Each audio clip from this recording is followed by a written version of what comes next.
Hello students, जैसा मैंने promise किया था अब आ गए आपके सामने। अब आपको आज मैं सिखाऊंगा कि कैसे हम डोमेन किसी भी इनवर्स ट्रिग्नोमेट्रिक का फंक्शन का एंगल अगर कुछ डिफरेंट हो, एक्स से अलग हो, तो उसका डोमेन हम कैसे निकालते हैं। तो ये बहुत इंपॉर्टेंट कंसेप्ट है, ये ध्यान से देखना और इसको सीखने की कोशिश करना। अगर ध्यान से देखोगे तो जरूर समझ जाओगे। और अगर तुम पिछले 3-4 साल के सीबीएसई बोर्ड एग्जाम के क्वेश्चन पेपर उठा के देखो तो एक क्वेश्चन आपको डोमेन का जरूर मिलेगा। अब इनको यूज कैसे करते हैं एक बार मैं बता दूं आपको। इससे पहले वीडियोज में आप देखोगे हमने बताया था कि साइन इनवर्स एक्स का जो डोमेन होता है वो -1 से 1 होता है। कॉस इनवर्स एक्स का डोमेन भी -1 से 1 होता है। टेन इनवर्स एक्स का डोमेन -∞ से ∞ होता है। कॉट इनवर्स एक्स का डोमेन -∞ से ∞ होता है। सेक इनवर्स एक्स का डोमेन -∞ से -1 यूनियन 1 से ∞ होता है। और कोसेक इनवर्स एक्स का डोमेन -∞ से -1 यूनियन 1 से ∞ होता है। ये बहुत पहले 8वें एपिसोड में आपको मैं ये क्लियर कर दिया था, इसको समझा भी दिया था कि क्यों होता है, कैसे बनता है। ये सारी चीजें मैंने आपको बता दी थी। रेंज के ऊपर हम काम कर चुके हैं। रेंज के ऊपर जो हमने काम किया है उसको जानने के लिए आप एपिसोड 9 और 10 देख सकते हैं। डोमेन के ऊपर अब काम करेंगे क्योंकि पिछले 4 साल से बता रहा हूं ना, हर साल एक क्वेश्चन इसका आता है। ध्यान से देखिए कैसा क्वेश्चन आता है और उनको आप कैसे डील करोगे। क्वेश्चन आएगा find the domain of fx is equal to sin inverse 3 - 2x upon में 5। क्या पूछा जा रहा है आपसे इस क्वेश्चन के थ्रू? आपसे क्या पूछा जा रहा है?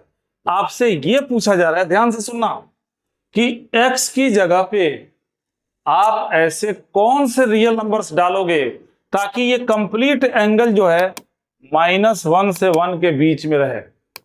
सबको पता है कि अगर किसी क्वेश्चन को सॉल्व करने के दौरान साइन इनवर्स 2 आ गया, इसका मतलब तुमने सॉल्यूशन में कहीं ना कहीं गलती कर दिया है। साइन इनवर्स के एंगल में -1 से 1 के बीच की ही संख्या आएगी, ना तो 1 से बड़ी संख्या आएगी ना -1 से छोटी संख्या आएगी।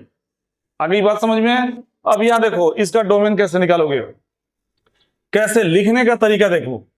लिखोगे fx बिलोंग करेगा किसको? -π/2 से π/2 को। ये क्या है? ये -π/2 से π/2 क्या है? अरे क्या है ये साइन इनवर्स का प्रिंसिपल रेंज है। यानी fx क्या होता है? रेंज ही तो होता है। fx -π/2 से π/2 के बीच में बिलोंग करेगा। कब बिलोंग करेगा? इफ ये जो साइन इनवर्स का एंगल है ये -1 से 1 को बिलोंग करे, यानी 3 - 2x अपॉन 5 बिलोंग करे -1 से 1 को। साइन इनवर्स या कॉस इनवर्स आएगा तो -1 से 1 के बीच में आना चाहिए। टेन इनवर्स कॉट इनवर्स आएगा तो इन दोनों के बीच में आना चाहिए।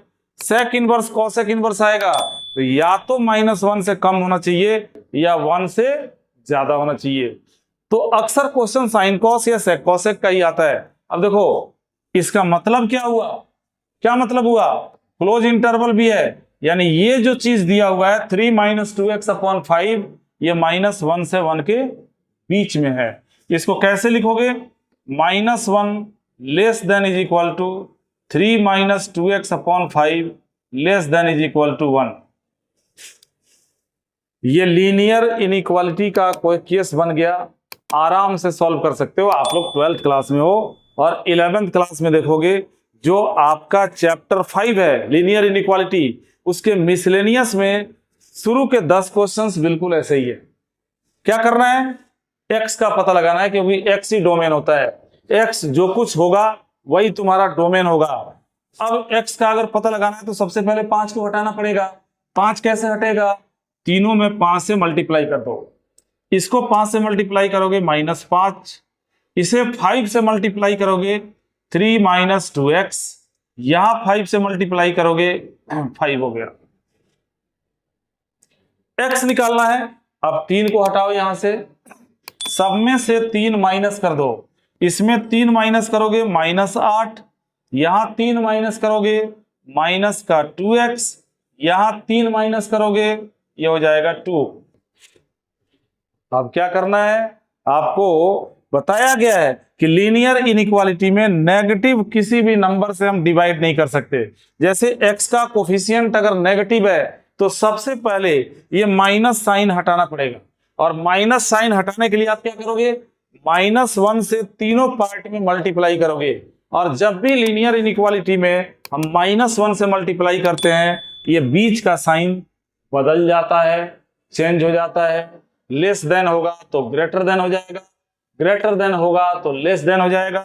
यानी -1 से इन तीनों पार्ट को मल्टीप्लाई करो तो ये 8 हो गया, greater than is equal to ये 2x हो गया -1 से इंटू करने पे, और इसको -1 से इंटू करोगे तो माइनस का 2 हो गया, और ये साइन भी बदल जाएगा, greater than is equal to. देखो शुरू से ये असेंडिंग ऑर्डर में था, बढ़ते हुए क्रम में, आरोही क्रम में। अब ये क्या हो गया, घटते हुए क्रम में, डिसेंडिंग ऑर्डर में, अवरोही क्रम में। इसको सीधा कर दो, ये सबसे बड़ा उससे छोटा, उससे छोटा, उलट के लिख दो, -2 पहले लिख दो, less than is equal to 2x, less than is equal to 8। अब भी आपने वही लिखा है कि ये सबसे छोटा फिर बड़ा फिर बड़ा। अब आप x निकाल सकते हो, इसका कोफिशिएंट 2 है, तीनों पार्ट को 2 से डिवाइड कर दो। जब इसको 2 से डिवाइड करोगे तो -1 less than is equal to x, less than is equal to 4। x किसके किसके बीच में है, -1 से 4 के बीच में है, निकल गया डोमेन। यानी हमने इस फंक्शन का डोमेन निकाल दिया, हमने ये पता लगा लिया। क्या पता लगा लिया, रिक्वायर्ड डोमेन इज -1 to 4, यहां भी क्लोज, यहां भी क्लोज। यानी आप इस x की जगह पे सिर्फ -1 या उससे बड़ी 4 या उससे छोटी संख्या ही डाल सकते हो। इससे बाहर जाओगे तो आपका ये जो फंक्शन दिया हुआ है उन वैल्यूज के लिए एग्जिस्ट नहीं करेगा। ऐसे निकालते हैं हम डोमेन। जब कभी भी साइन इनवर्स या कॉस इनवर्स आ जाए, आपको डोमेन निकालना हो तो कुछ नहीं करना, इस एंगल को उठाइए और -1 से 1 के बीच में डाल दीजिए, जैसे मैंने डाला था। यहां पे लीनियर आ गया, आराम से सॉल्व हो गया। अगर ये क्वाड्रेटिक आता तो हम बेबी कर्व से सॉल्व करते। अब इसका अगर एग्जांपल देखना है तो हम फिर से इसी डोमेन के लिए एक और छोटा वीडियो बनाएंगे आपके लिए, जिसमें हम यहाँ पे क्वाड्रेटिक इक्वेशन दिखाएंगे और उस क्वाड्रेटिक इक्वेशन को कैसे सॉल्व करते हैं ये चीज हम दिखाएंगे।